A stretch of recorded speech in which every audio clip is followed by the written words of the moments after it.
Le film de Batman, du coup, je l'ai regardé hier soir, la version 2022, avec Robert Pattinson. Du coup, par rapport à la première vidéo, pas mal de choses à redire, reformuler certaines choses, et peut-être une ou deux erreurs que j'ai faites. Du coup, dans la première vidéo, je l'ai fait à l'improvisation, sans aucun préalable, sans avoir passé du temps à regarder la charte, mis à part celle de Robert que je connaissais peut-être un peu par rapport au fait que j'avais regardé un peu par rapport à ses films avant sur les vampires là. Mais les autres, j'ai vraiment fait à l'aveugle sans aucune connaissance et sans avoir regardé le film. Du coup, ça aide quand même d'avoir le film en tête pour avoir des exemples par rapport à ce qui se passe dans le film et donner les exemples. Et comme ça, c'est plus facile à expliquer. Mais du coup, on peut quand même faire sans, parce que, enfin, d'après ce que j'ai re-regardé ce que j'avais dit, et plus ou moins tout semble correct, mis à part quelques détails, ou peut-être que j'ai un peu, je pense que j'ai mal expliqué ce côté-là par rapport au fait qu'ils sont pas vraiment social, aucun des deux. Parce que ici, quand j'ai dit Robert Pattinson, il est un peu social, je me suis trompé dans le mot, c'est pas, enfin, j'ai un peu fait un raccourci, dans le sens où ici c'est pas vraiment quelque chose qui est considéré comme social, parce que c'est le côté travail, donc c'est quelque chose de social mais dans le travail, c'est-à-dire que passer beaucoup de temps dans le travail, rencontrer des gens dans son travail et tout ça, du coup ça peut être vu comme quelque chose de social par rapport à ça, mais c'est pas vraiment très très social. À l'inverse, elle, pourquoi elle paraît beaucoup plus sociale, c'est parce qu'elle est dans la 12e maison. Ici, on est dans un film de criminel et de politique. Et du coup, la 12e maison représente un peu le roi qui donne les ordres, ou la politique cachée, ou le côté spirituel qui donne, enfin, c'est le côté spirituel comment expliquer ça? Ici, dans ce film-là, on a la politique qui est corrompue. Normalement, la politique, ça représente quelque chose de spirituel qui donne un cadre, un environnement, des règles qui, de loin, en fait, du côté de la 12e maison, donnent les règles qui permettent à la société de se former correctement, en quelque sorte. Et quand je dis les règles, c'est pas vraiment les règles, c'est les règles spirituelles, en fait. C'est le cadre de la société, si les gens, s'il y a une cohésion de groupe, en fait, parce que on a une sorte de connaissance spirituelle qui fait que les gens s'entendent. Ici, dans ce film-là, justement, on n'a pas cette 12e maison qui est un peu cassée, et du coup, cette 12e maison représente la corruption, en fait. Et du coup, elle est sociale dans ce niveau enfin, cet environnement de corruption. Et du coup, elle paraît sociale parce qu'elle va dans les boîtes de nuit, elle travaille dedans, et sa famille est liée à ça. Du coup, on a l'impression qu'elle est beaucoup plus sociale, mais c'est quand même une personne très solitaire, c'est-à-dire qu'elle va rester que dans ce groupe-là de corruption et va pas trop aller ailleurs. Du coup, ils sont un peu solitaires tous les deux à leur manière. Du coup, j'aurais pas dû commencer par là, mais c'est parce que je pense que j'ai fait une erreur au niveau de la description ici. Du coup, Robert Pattinson, par rapport aux événements que j'ai vus dans le film, on a ce côté travailleur beaucoup, il passe beaucoup de temps dans la 6e maison, donc il travaille beaucoup, mais il ne se connaît pas lui-même, parce que comme j'ai dit, ici le point d'éclipse est presque dans la première maison, du coup touche aussi le soleil, du coup ça fait un peu agressif son soleil, mais surtout il ne se connaît pas lui-même, il ne connaît pas l'histoire de sa famille, il ne connaît pas un peu la corruption ou les erreurs de son père, que son père a fait, qui sont liées à la 12e maison. Du coup il y a une sorte de brouillard ici, là où il y a le point d'éclipse, même si son Mars est exalté, il va quand même avoir un brouillard ici, et du coup il y a certaines choses qu'il ne comprend pas au niveau de la 12e maison. La 12e maison, comme je viens de le dire tout à l'heure, c'est ici, dans ce film-là, ça représente la corruption qu'il y a, parce que ici, comme il y a le point d'éclipse, il va y avoir des difficultés qui vont apparaître à ce niveau-là. Du coup, il y a un manque de spiritualité dans cette ville, parce que les gens, il n'y a pas de cohésion spirituelle, qui fait que les gens vont que dans le côté mondain, ils veulent survivre et ils oublient qu'ils sont unis en fait entre eux et que si ils se battent trop pour la survie sans penser aux autres, sans laisser un peu de nourriture un peu pour les autres. Parce qu'ici, ça va être une sorte de partage. La personne qui a la sixième maison va travailler trop, mais va pas vouloir partager trop du coup, et qui du coup va pas assez donner aux autres, et du coup il va pas avoir assez pour tout le monde. Cette impression de manque est due au fait qu'il y a une exagération sur la sixième maison. Ici, lui, il n'est pas vraiment totalement dans ce contexte-là parce qu'il veut aider les autres. Mais il est quand même pris dans ce flot de la sixième maison. Et du coup, il y a des problèmes qu'il ne se rend pas compte par rapport au fait que lui, son père, il était dans la politique. Et son père, ça représente Bruce Wayne, le côté Wayne, son nom de famille.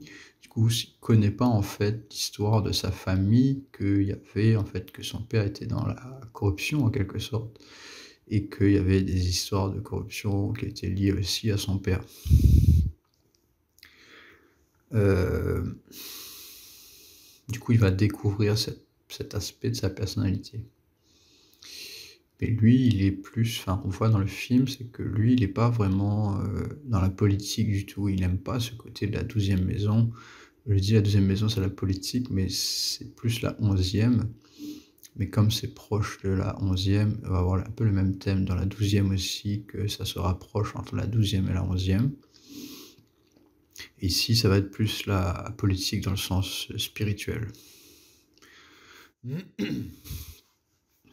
Mais du coup, ici, comme je l'ai dit, ça va être représenté comme de la corruption. Après, lui, il va être, par rapport à sa famille, il va être en décalage, il va pas vouloir du tout être d'accord avec l'entreprise, Bruce Wayne et tout ça, il ne veut pas toucher à ça. Du coup, il ne veut pas toucher en fait à la première et à la 12e maison, et il est plus dans le travail, il veut faire son boulot, il veut faire son truc, il veut changer les choses par le travail. Il veut pas voir vraiment le côté spirituel de la chose, mis à part la fin du film, où il comprend quelque chose d'assez important, et c'est lié à la 12e maison, quand il parle il faut avoir de l'espoir, il faut montrer de la sympathie pour les gens. Il commence à comprendre en fait la 12e maison, il montre une émotion, un sentiment de reconnaissance où il n'y a pas que le travail, en fait, il veut montrer, enfin, il commence à comprendre en fait la 12e maison, mais il a toujours du mal. Et du coup, après aussi, bon, il y a le soleil sur la première maison, donc on voit ce côté carré, ce côté masculin. Il veut travailler, enfin, masculin, c'est le côté travail aussi, du coup, ça rend quelqu'un de solitaire, même si sa lune est en cancer. Après, dans le film, on voit pas du tout trop sa lune en cancer. Dans ses interviews, on voit quand même pas mal sa lune en cancer, mais dans les films, dans ce film-là, en tout cas, on voit pas trop sa lune en cancer. Euh, Ah oui, après, par rapport à ce que j'ai dit, au côté social, là-dessus, je me suis peut-être trompé aussi. Enfin, je me suis trompé, je pense, par rapport à ce que j'ai dit. C'est que Mercure, ici, va représenter son côté investigateur, dans le sens où il fait des recherches et tout, qu'il est très intellectualisé, il prend du temps à regarder et tout, il observe, il utilise beaucoup des gadgets et tout, mais vraiment pour l'observation, pour la recherche, un peu comme un détective. Du coup, ça, c'est son Mercure sur l'ascendant qui donne ce côté-là. Parce que dans le précédent Batman, dans le film, il n'y avait pas autant de recherche détective, pas ce côté détective autant que ici. Ici, on voit vraiment le côté détective, on regarde ses yeux et tout, le côté observateur, c'est vraiment présent, assez fort. Et après, c'est dans le signe de Taureau aussi, qui est un signe terrestre, donc c'est beaucoup dans l'observation des sens. On voit son visage beaucoup, il y a beaucoup d'impressions sur son visage, les yeux, et Taureau, ça représente le visage.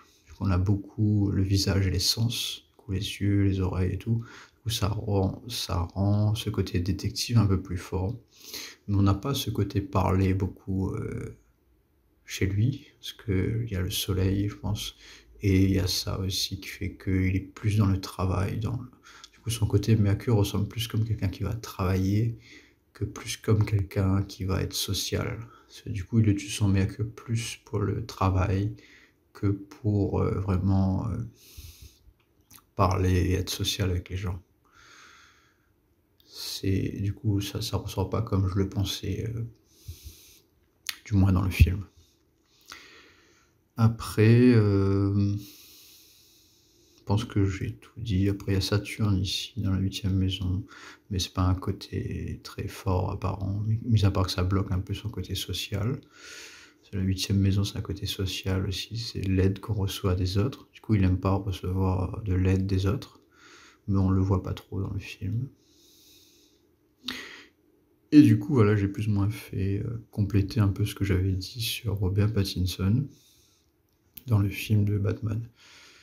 J'ai peut-être oublié quelque chose, mais je vais revenir ensuite. Du coup, pour Zoé Kravitz, elle, ce que j'avais plus ou moins déjà dit, mais que je pense qu'il ressort plus du coup dans le film que je ne le pensais, c'est que Saturne sur la 4e maison, j'avais dit que ça crée des problèmes familiales. Et du coup, dans ce film-là, on voit bien que son père, il y a des histoires de viol et tout ça. Et du coup, elle a eu des traumatismes avec sa famille et son environnement familial, qui, on le voit bien ici. Après, le fait que Saturne sur la 4e maison, et ici aussi, ça va montrer des personnes qui ont tendance à mentir, qui ont tendance à manipuler les autres, parce qu'ils se sentent pas bien. Du coup, il y a c'est un peu comme Saturne sur la 4e maison, c'est un peu comme Saturne à côté de la Lune, sauf que là, ça influence directement l'environnement familial, et du coup, l'environnement familial, c'est les émotions et tout ça. Et comme c'est une femme, c'est plus important la 4e maison, et du coup, comme elle se sent mal, elle a tendance à mentir pour se sentir bien, pour essayer d'améliorer la situation. Du coup, à plusieurs reprises, on la voit mentir, que ce soit à Batman ou que ce soit mentir pour essayer de manipuler son père, pour le tuer, et ce genre de choses-là. Donc il y a un côté problème émotionnel qui est lié à ça, qui crée du mensonge et de la manipulation chez elle. Ensuite, le côté 12e maison que j'ai expliqué tout à l'heure, du coup, elle est dans des environnements politiques, cachés. La 12e maison, c'est une maison cachée, spirituelle, c'est pas quelque chose qu'on voit qui est apparent. Du coup, c'est un peu ici, la 11e maison, ça va de la politique des groupes et l'influence qu'on a politiquement, être connu et tout ça. Du coup, ça va plus représenter les élections et l'électorat, faire de la propagande, enfin faire de la pub pour être élu. Ici, on ne voit pas ce côté-là du tout, ou très peu, où on cherche à faire de la pub pour être élu et plaire au peuple. On n'a pas ce côté-là de la 11e maison politique. On a un côté politique, caché de la 12e maison. C'est fait en cachette, en corruption, en cachette. On essaye de modifier les règles de la société. On essaye de prendre le pouvoir, mais en cachette, en quelque sorte. Sur la 12e maison, c'est une maison cachée spirituelle. Donc on prend le pouvoir par les émotions et par ici la corruption, parce qu'on refuse de donner la part qui est due aux autres. Deuxième maison, c'est une maison de partage en quelque sorte, c'est la capacité à laisser un peu aux autres, à être spirituel, dans le sens où si tu donnes aux autres, ça revient vers toi en quelque sorte. Du coup, c'est vraiment la capacité cachée en fait qu'on ne voit pas beaucoup. Toutes les maisons spirituelles ou liées aux émotions, comme la 4e, la 8e et la 12e, sont les maisons les plus difficiles à expliquer parce qu'on n'est pas une société qui est beaucoup basée sur le spirituel. Du coup, on a du mal à comprendre ces maisons-là. Mais elles sont très importantes. Et du coup, ici, c'est un environnement qui est difficile. La 12e maison, c'est un environnement qui est un peu filtré, qui est un peu... je trouve plus le mot. On est un peu isolé, c'est un peu une isolation, donc ça peut représenter des rois qui sont seuls. Ici, ça va représenter des groupes de politiques qui sont dans ce cercle vicieux là de boîtes de nuit où ils font de la corruption et ils se favorisent, se créent des règles pour se favoriser eux et pas laisser une part aux pauvres. Du coup, elle, bizarrement, ce qui ressort, et je pense que c'est parce qu'elle ment, en fait, elle n'est pas véridique dans sa manière d'être et c'est pour ça aussi que j'ai fait une erreur, je pense. C'est que j'ai sous-estimé ce côté de la quatrième maison-là. C'est-à-dire que comme elle est menteuse, elle fait croire qu'elle est avec le peuple et qu'elle aide le peuple et tout ça. Mais elle ne vient pas du peuple. Elle est dans un cercle de corruption où elle profite de la société et elle vole ces gens-là, mais elle est née dedans en fait. C'est juste qu'elle ne reconnaît pas cette part de... Parce qu'il y a eu des traumas ici, donc elle est contre ce cercle vicieux là, par rapport à son père qui l'a traumatisé. Mais elle est toujours dans ce cercle de tricherie, en fait. Elle vole les gens, enfin, on la voit, partir avec le sac d'argent et ne pas penser du tout à si ça allait aider Batman ou pas. Du coup, elle s'en fout un peu de lui. Après, elle revient vers lui pour lui demander de l'aide en essayant de le manipuler, en le mentant. C'est pas très joli, tu vois? Même si ça se voit pas trop comme ça, mais moi, j'ai vu ça comme ça, du moins. Et à la fin, quand même, ils sont quand même partenaires quand même, parce qu'elle n'est pas non plus totalement, elle est pas non plus totalement dans le côté dark. Parce que aussi, c'est parce que Batman qui l'aide. Et le fait qu'elle n'est pas indépendante, là-dessus, j'avais totalement raison. Elle n'arrive pas à être indépendante. Elle a des problèmes au niveau de son loyer. Elle n'arrive pas à le payer. À un moment, il y a Batman qui regarde les feuilles sur le bureau. On voit qu'elle n'arrive pas à payer son loyer. Du coup, elle n'est pas indépendante. Et c'est aussi par rapport au fait que la 12e maison, c'est des personnes qui ont du mal à travailler dans le côté physique, qui ont peur du côté physique de la vie, de travailler pour gagner des ressources, et du coup qui vont passer du temps dans des cercles, soit de corruption, soit des cercles de... Enfin, quand c'est mal placé, ça va être des cercles de corruption quand tu as des problèmes dans l'astrologie. Quand c'est pas mal placé, ça va être peut-être des gens qui vont être prêtres dans un cercle de religion ou ce genre de choses-là, et qui vont recevoir l'argent des dons. Mais souvent, ce qui se passe, c'est que quand ils reçoivent l'argent des dons, il y a aussi de la corruption ici. Beaucoup de cercles de religion profitent de l'argent des dons, et au final, c'est de la corruption aussi. Ici, ça va être plus directement lié à la politique. Après, à la fin, quand même, enfin, Batman qui est Robert Pattinson, qui a un côté masculin fort, arrive à pardonner, tout ça, elle est très diplomatique, du coup, il n'y a pas de haine qui ressort en fonction de ce qu'elle a fait, est-ce que il n'y a pas eu vraiment de jugement de sa part, mis à part qu'ils sont très différents, ils viennent de mondes totalement opposés, et elle n'arrive pas à reconnaître qu'elle vient de ce monde-là, elle fait croire qu'elle vient de ce monde-là, sauf que c'est totalement faux.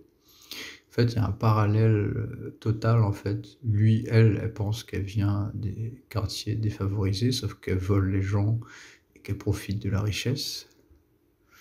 Lui, c'est l'inverse.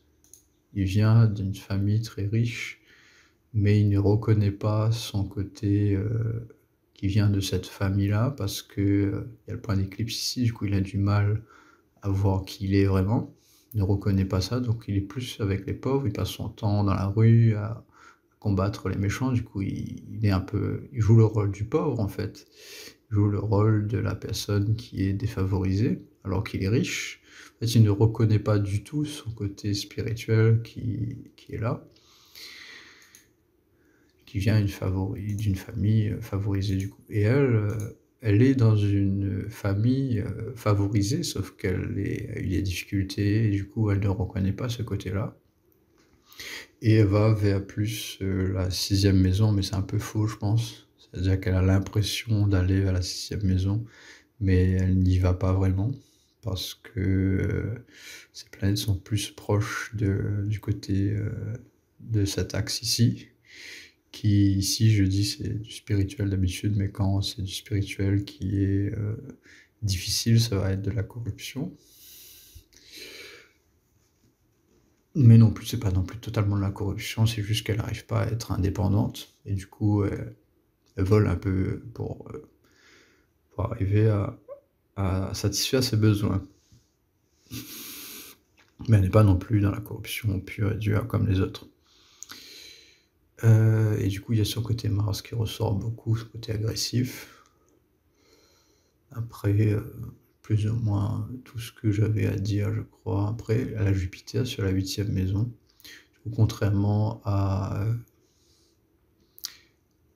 Batman qui refuse l'argent, elle accepte l'argent. N'hésite pas à le faire et la facilité à recevoir l'argent, hein. Si on lui donne, elle prend, elle fait pas semblant.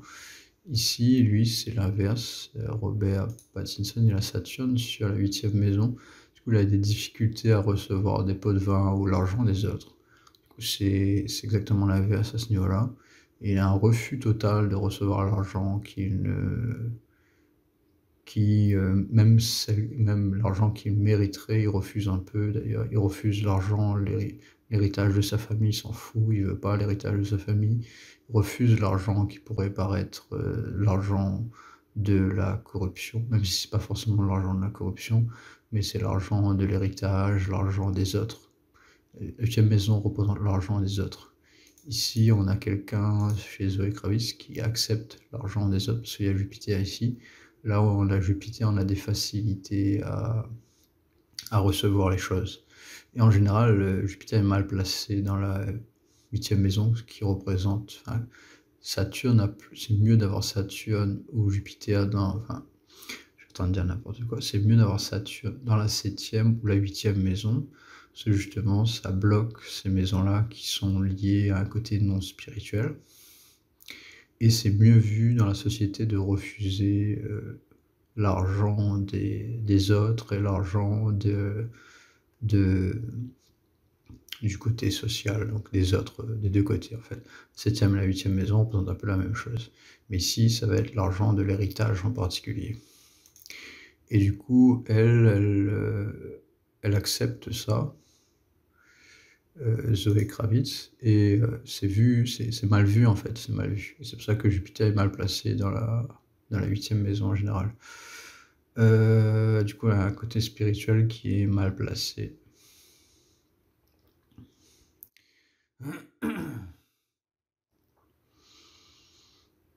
Et du coup, voilà, plus ou moins pour Zoé Kravitz. Ensuite, Colin Farrell. Ce que j'avais fait et dit était plus ou moins correct là-dessus. Je ne me suis pas vraiment trompé. Après, il y a des choses que je peux améliorer dans la description. Ici, le Saturne et la Lune dans la 7e maison, ça représente la boîte de nuit en fait. Il est social, mais dans des environnements qui sont très malsains. Du coup, il a des émotions mauvaises à ce niveau-là. Il a du mal à être social dans ces environnements malsains qui représentent aussi son boulot. Après, son boulot est aussi représenté par ces loisirs-là. C'est ça, son point d'éclipse dans la 5e maison. La 5e maison, comme je l'avais dit, ça représente les loisirs. Et Vénus, ça représente les loisirs aussi. Donc, c'est le loisir du plaisir, tout ça, la vie du côté, on prend plaisir à la vie. Du coup, ça peut représenter le sexe et ce genre de choses-là. Le fait qu'il y a Jupiter ici, ça donne une mauvaise spiritualité. C'est-à-dire qu'une spiritualité qui va profiter des plaisirs de la vie. Et du coup, c'est un peu son truc de boîte de nuit, là, qui fait, en fait, c'est loisir, en fait, il est concentré là-dessus, il fait que ça, et c'est sa vie, en fait, qui est basée là-dessus. Après, le fait qu'il y a Jupiter, Mercure, c'est quelqu'un qui parle beaucoup, beaucoup, beaucoup, qui a une envie de parler assez flagrante. Et quand, dans son rôle, il n'arrête pas de parler, il n'arrête pas de parler. Il y a même à un moment le détective qui lui dit vas-y ferme ta gueule, on en a marre de t'entendre. Et du coup il y a ce côté Jupiter et Mercure qui ressort beaucoup. C'est la même chose que l'acteur qui joue dans Bruce Tout-Puissant, là, qui est tout le temps en train de parler constamment. Jupiter et Mercure, ça donne quelqu'un qui parle constamment. Après, c'est plus ou moins tout. Et du coup, il joue pas vraiment le rôle du méchant pur, en fait. Moi, je pensais que le pingouin, enfin, je n'ai pas regardé le film, du coup, je pensais que le pingouin, c'était le méchant, en fait. Mais par rapport à sa charte, on voit pas vraiment un méchant vraiment pur et dur. Ce que j'avais dit par contre, au niveau des accidents, ça se voit, je pensais pas que ça serait vu dans ce film-là, mais au final, on voit il a un accident de voiture et Mars, dans la 8e maison, donne des accidents. Donc on a ça, après on a quelqu'un qui bosse, mais on a quelqu'un qui est assez corrompu, mais c'est pas la corruption, enfin c'est pas le criminel qui tue les gens en fait. Et c'est plus ou moins ce qu'on voyait dans son astrologie. Je voyais pas un côté agressif très fort, on n'a pas un Mars très fort ici qui permet de tuer des gens en fait. Et on n'a pas un soleil très fort non plus, soleil en Gémeaux, c'est pas un soleil très fort. Généralement les criminels, ils ont, souvent soleil et le criminel dans le sens, Batman, le criminel qui a tué plein de personnes, et ben, c'est souvent il faut un Mars ou un soleil très fort. Un des 2. Ici, on n'a pas un Mars, un soleil très fort. On a un Mars qui est pas très fort justement parce qu'il y a le point d'éclipse ici. Et dans la 8e maison, c'est pas un Mars très fort non plus. C'est un Mars qui crée des problèmes. Du coup, voilà pour Colin Farrell qui joue le rôle du pingouin. Ensuite, Jeffrey Wright. Ici, on voit pas trop, enfin, on ne voit pas trop sa personnalité. Il est là tout le temps en tant que détective pour son boulot. Du coup, le soleil, on voit le soleil, c'est Ventaya, du coup, il fait son boulot. Et voilà, il n'y a pas de vie, mis à part ça, on dirait. On ne le voit pas, du moins. Et après, on n'a pas le lieu de naissance non plus pour lui, donc on voit pas tout non plus. Mais ça, le côté de la Lune, à côté du point d'éclipse, il est mal vu par ses collègues en fait. Il aide Batman, qui est considéré comme un être bizarre qui ne fait pas partie de la police, et du coup il est mal vu, très mal vu par ses collègues. Il est un peu le gars qui fait n'importe quoi du point de vue de ses collègues, et c'est la Lune à côté du point d'éclipse qui fait ça. Quelqu'un qui n'utilise pas des règles conventionnelles, qui va au-delà des choses, et qui va de l'autre côté de la barre, en fait, qui va dans l'autre camp. Lui, à la base, son métier, c'est flic, du coup, c'est le côté masculin, et Mars, surtout, qui est très fort, et qui est un peu lié à ses vies antérieures aussi, parce que c'est placé à côté du point d'éclipse. Et du coup, c'est un bosseur, en fait, c'est quelqu'un qui fait le métier du bien, même s'il a beaucoup de peur à ce niveau-là, et qu'il n'a pas confiance en lui, parce que c'est éclipsé.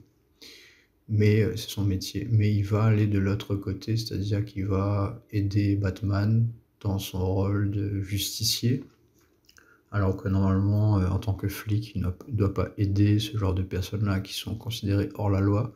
Du coup, il est le personnage qui est hors contexte, en fait, qui va en marge de son boulot et qui sort de l'ordinaire. C'est plus ou moins ce que j'avais dit, sauf que j'avais pas l'exemple précis, parce que j'ai pas encore vu le film. Et du coup, ça s'explique comme ça. Ensuite, Paul Dano. Oh, il y a aussi quelque chose que j'avais pas vu sur Jeffrey Wright, c'est que ses vies antérieures sont ici, qui sont gérées par la planète de Jupiter, ce Sagittaire, et gérées par la planète de Jupiter. Du coup, il a déjà travaillé sur son Jupiter dans ses vies antérieures. Et ça aide beaucoup à rendre quelqu'un équilibré dans les deux sens, même s'il y a beaucoup de problèmes ici. Le fait que Jupiter a déjà été travaillé dans ses vies antérieures, ça aide. Il y a un équilibre entre son Mercure, qui est lié à là où il a du mal, et ses vies antérieures. Et dans l'autre sens, pareil aussi, son Mercure qui est lié à Gémeaux. Gémeaux, c'est géré par Mercure. Il est dans ses vies antérieures. Du coup, il y a un échange, en fait, entre ses vies antérieures et là où il a du mal. Et du coup, ça permet d'équilibrer, en fait. Contrairement aux méchants, ceux qui jouent le rôle du méchant, ont un déséquilibre entre ces maisons-là. Lui, à l'inverse, il a quelque chose qui équilibre ça, en fait, qui arrive à équilibrer ce côté-là. On ne sait pas dans quelle maison ça tombe, mais ça équilibre, bien sûr. Et du coup, ça rend quelqu'un de beaucoup plus équilibré dans sa tête, malgré tous ces placements qui sont difficiles. Ensuite, Paul Dano qui joue le rôle du méchant. Et du coup, j'ai mis dans la 12e maison, parce que je pense par rapport à ces films qu'il a fait, il est souvent dans un environnement qui est lié à la 12e maison, c'est-à-dire il est enfermé, il est en prison, il est torturé. Il y a souvent ce contexte de torture dans les films qui fait la personne qui est un peu solitaire, qui est un peu machin, qui est torturée, qui a des événements graves, soit en prison, soit dans des machins. Et du coup, je pense que c'est lié à la 12e maison et c'est aussi inversé par rapport à Robert Pattinson. Et souvent, quand on a des ennemis jurés comme ça, c'est souvent inversé. Et du coup, je suis pas sûr de ça, hein, mais je pense que c'est là. Mais du coup, sans utiliser ça, il y a le soleil qui est éclipsé et qui, ce côté Mercure là qui est très fort du coup, parce que Mercure est bien placé dans Gémeaux, mais qui est éclipsé par le soleil et le point d'éclipse. Et du coup, on a des difficultés ici. On a un côté masculin qui veut être agressif, qui veut montrer que c'est lui le patron. Même s'il ne ressent pas ça à l'intérieur de lui, il a un manque de confiance en lui, les autres vont voir un excès de confiance en lui ou une exagération de l'ego masculin qui peut apparaître comme un macho, ce genre de choses-là, ou un criminel dans ce contexte ici. Quelqu'un qui va tuer des gens, qui va pas respecter les autres. Bon, le soleil petit point d'éclipse, c'est pas ce qui va donner quelqu'un qui va tuer les gens, hein, mais ici, je dis ça parce qu'il y a autre chose autour. Et c'est ce que j'avais expliqué ici. On a ces vies antérieures qui sont dans le signe de Sagittaire, qui sont en débilitation. Et si l'heure de naissance que j'ai mis est correcte, c'est sur son ascendant en Capricorne. Du coup, on a un Jupiter qui est faible et qui est sur son ascendant en Capricorne. Du coup, on a quelqu'un qui est très pessimiste, qui manque de foi, qui manque de croyance dans le côté spirituel et que c'est très fort dans sa personnalité parce que c'est sur son ascendant. Et dans le film, on a quelqu'un qui, d'après ce qu'il dit de son historique, qui est orphelin, qui a été abandonné par ses parents, et du coup qui a un côté spirituel très faible à cause de ça, parce qu'il a été abandonné en fait, et il a été rejeté, il n'a pas eu ce qu'il voulait, pas eu ce confort-là de la famille et tout ça. Et du coup, il a une opinion très pessimiste de la vie. Et je pense que c'est ce Jupiter sur l'ascendant. En marge de ça, il y a Vénus à la 7e maison. Vénus à la 7e maison, je pense que c'est ce qui lui donne ce côté-là gentil, enfin, il a l'air gentil, il a l'air content, il a l'air... On n'a pas l'impression, quand on regarde son visage, mais à part si on analyse un peu ses émotions, on n'a pas l'impression que c'est quelqu'un de méchant. Et Vénus sur la 7e maison va donner, la 7e maison c'est l'impression que les autres ont de nous, c'est l'image qu'on projette aux autres. Et si on a Saturne ici, on a une mauvaise image des autres. Enfin, les autres ont une mauvaise image de nous, comme c'est le cas de Colin Farrell. On voit la cicatrice sur le visage, on voit que c'est quelqu'un qui est moche en fait. On va le voir comme moche parce qu'il y a Saturne ici. On va pas forcément être moche, mais on va avoir une opinion dégradée de lui en fait parce qu'il y a Saturne ici.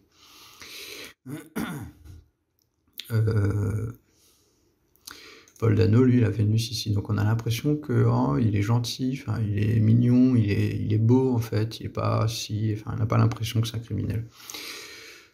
Sauf qu'on a Jupiter sur l'ascendant qui fait qu'il est très pessimiste et qui manque d'intérêt pour les autres. C'est Jupiter, c'est pas forcément que la foi, mais c'est l'envie d'aider les autres. Ici, lui, il a aucune envie d'aider les autres parce qu'il a une opinion très pessimiste de la vie. Et c'est aussi lié à ses vies antérieures en Sagittaire qui sont liées à cette planète-là qui est très faible. Par contre, Jupiter sur l'ascendant, en général, c'est un très bon placement par contre. Donc ce que je dis est un peu faux en même temps. Mais comme c'est en Capricorne, ça fait un peu faible quand même. et c'est surtout le fait que c'est lié à ses vies antérieures. Le fait que Jupiter soit en Capricorne sur l'ascendant, en lui-même, ça va pas donner quelqu'un qui est criminel. Mais le fait que ce soit lié à ses vies antérieures, là, ça peut donner, quelqu'un qui est très pessimiste. Et ici, je crois qu'il a fait des rôles de prêtre dans ses films, j'avais regardé. Il a fait des rôles de prêtre, il a fait des rôles assez spirituels. Et il a fait des rôles en prison aussi, qui est représenté par la 12e maison, parce que c'est un environnement confiné. La 12e maison, ça représente les prisons, les personnes qui se droguent aussi, ou qui essayent d'échapper à la réalité. Si on a une sorte d'échappatoire de la réalité, il y a quelqu'un qui est beaucoup basé sur le spirituel, même si c'est un spirituel qui est très dégradé, parce que sa planète Jupiter est très mal placée en Capricorne. Et du coup, ça lie aussi à sa lune, qui est aussi dans le signe de Jupiter. Du coup, sa lune est très faible aussi, parce qu'elle est liée à ce signe qui est faible, à cette planète qui est faible, pardon. Du coup, on a 3 placements là qui sont faibles. On a les vies antérieures, on a le Jupiter en Capricorne, on a la lune en Poisson qui est faible. Et ensuite, on a ça, qui fait que c'est quelqu'un de très agressif. Du coup, on a plusieurs placements qui font qu'il devient un criminel en fait. On a le Mars à côté de Scorpion, ça donne quelqu'un qui aime se battre, qui a discuté avec son ego et sa capacité à être le premier. Du coup, il y a un combat entre la capacité d'être le premier, de réussir à être actif, et Saturne qui est l'ego. Capacité à voir ses défauts et à se voir comme quelqu'un qui n'est pas parfait, qui a des défauts. Si le fait qu'on a ce combat-là, il y a quelqu'un qui a du mal à voir ses défauts, et il y a quelqu'un qui est agressif, parce que Mars en Scorpion, c'est très fort, c'est un Mars très fort, qui en plus est proche de la 10e maison, du coup c'est aussi fort, que ce soit en signe ou en placement par rapport à l'heure, à l'ascendant. Du coup, quand il était né, Mars était proche du zénith. Et en plus, c'est lié à ses vies antérieures, parce que c'est proche, c'est la planète la plus proche de ses vies antérieures. Du coup, c'est la planète qu'il a plus d'affinité avec. C'est quelque chose qu'il a déjà beaucoup utilisé dans ses vies antérieures, donc il y a peut-être un passé de quelqu'un qui était très agressif et qui a peut-être commis des actes d'agression dans le passé. Et du coup, voilà, quand même assez flagrant. Après, le truc du Riddler, là, le côté Riddler, c'est son côté est très bon là-dedans, c'est parce que Mercure aide le point d'éclipse, et Soleil, ça rend agressif le Soleil. Mais ici, ça va être un côté intellectuel, un côté de recherche, un côté journalistique, un côté qui aime les jeux de mots, les jeux de ce qu'il fait avec le côté Riddler, le côté il aime faire de la recherche et comprendre les choses. Ici, c'est pas un côté qui est très malsain. Enfin, c'est un côté qui est plutôt bien, je dirais ici, quelqu'un qui a ça, s'il avait que ça aurait pas été, ça aurait été quelque chose de bien. Parce que mais que côté du point d'éclipse, c'est une bonne chose, ça aide le point d'éclipse. Mais du coup, lui, il a, contrairement à Batman, lui, il est dans ce côté-là, en fait, plus que celui-là. Celui-là, c'est un côté difficile pour lui. Lui, il est spirituel, enfin, il est basé sur le spirituel, mais un spirituel qui est très dégradé. Parce qu'on a toutes ces planètes-là qui sont mal placées. Et du coup, il va plus aller vers ça, en fait. Même si c'est un côté difficile pour lui, il va plus aimer ça, en fait. Il va plus être réconforté par ça. Et du coup, c'est quelqu'un qui va passer du temps dans la 6e maison, mais qui a quand même du mal là-dedans. C'est aussi quelque chose de difficile pour lui. Mais même le côté difficile de ça est plus réconfortant que ça, en fait, qui est normalement la base de quelqu'un. Ici, il a une base, il n'a aucune base, en fait. Il n'a pas de base ici. Tout ça, c'est dégradé. Tandis qu'ici, il prend du confort, là. Il prend du confort dans quelque chose, normalement, qui n'est pas confortable. Donc on voit un peu le niveau de confort qu'il a, en fait, ici, qui est proche de 0. Et du coup, lui, il est plus basé là-dessus. Et du coup, il y a un déséquilibre, en fait. Il se voit comme un esclave, alors qu'il est né un peu, enfin, il n'est pas né, il est né dans de la corruption, en fait. Il est né dans une cité dégradée. mais c'est quelque chose de il est blanc, en fait, lui, il est blanc. Normalement, c'est la race qui est préférée, enfin, qui est vue comme, ceux qui contrôlent. Lui, il a pas enfin, il se voit comme de la merde.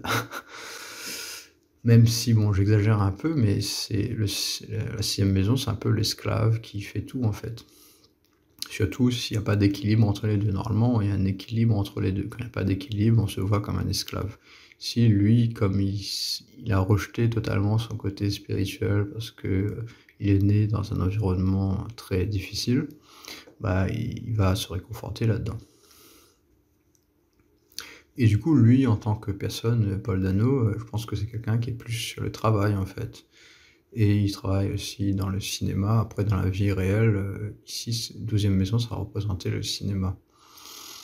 Et si j'ai mon heure de naissance correcte aussi, ça va rejoindre le Joker, qui a ses vies antérieures aussi, le Joker du film Dark Knight. Il a le point d'éclipse ici aussi. Mais ça va être pour une autre vidéo. Du coup, voilà, deuxième vidéo de 40 minutes. Je pensais pas en faire autant, mais on a 5 personnages à décrire, du coup, ça prend du temps. Du coup, voilà pour Paul Dano et le film de Batman qui est très intéressant et on voit vraiment l'écart entre la 6e et la 12e maison, le côté travail, le côté spirituel, l'axe en fait, les 2 axes qui sont bien représentés dans les 3 personnages en fait, que ce soit Zoe Kravitz ou Robert Pattinson, qui montrent lui un côté un peu mieux. Et on a un peu une dégradation à ce niveau des maisons ici. Dommage qu'on n'a pas tous les personnages, mais bon, je pense qu'on aurait une redondance, on aurait plus ou moins la même chose à chaque fois qui se répéterait. Donc voilà. Après, ouais, aussi par rapport à Colin Farrell, un peu le parallèle ici, le fait que c'est proche, Point d'éclipse c'est quand même proche de la 6e maison, on a aussi un peu ce thème-là en fait. La 5e maison, les maisons qui sont proches vont souvent se ressembler un peu, même si elles sont un peu paradoxales dans la manière d'être, mais il y a souvent une ressemblance quand même. La 5e maison ressemble un peu à la 6e, dans le sens en face, on a la politique. Mais ici, c'est la politique d'être connu. En fait, lui, il a envie d'être connu. C'est pour ça qu'il va dans des boîtes de nuit et tout ça. Il veut la reconnaissance des gens, lui. Il veut pas la reconnaissance spirituelle, il veut la reconnaissance des gens. Donc on a quelqu'un qui est un peu différent ici, qui est pas vraiment, qui est un peu hors contexte. Si on regarde par rapport aux autres personnages, les 3 ici, on a quelqu'un qui est hors contexte. J'imagine que Jeffrey Wright, lui, si j'essayerais de deviner ses vies antérieures, je pense que il aurait peut-être aussi un thème un peu similaire, parce qu'il est avec les autres, il est dans ce même thème que le film, alors que Colin Farrell, au final, lui, il est un peu hors contexte, c'est pas vraiment un personnage principal, parce qu'il n'est pas vraiment dans ce contexte-là de travail et de corruption. Donc voilà, pour la conclusion, hein. Merci d'avoir écouté.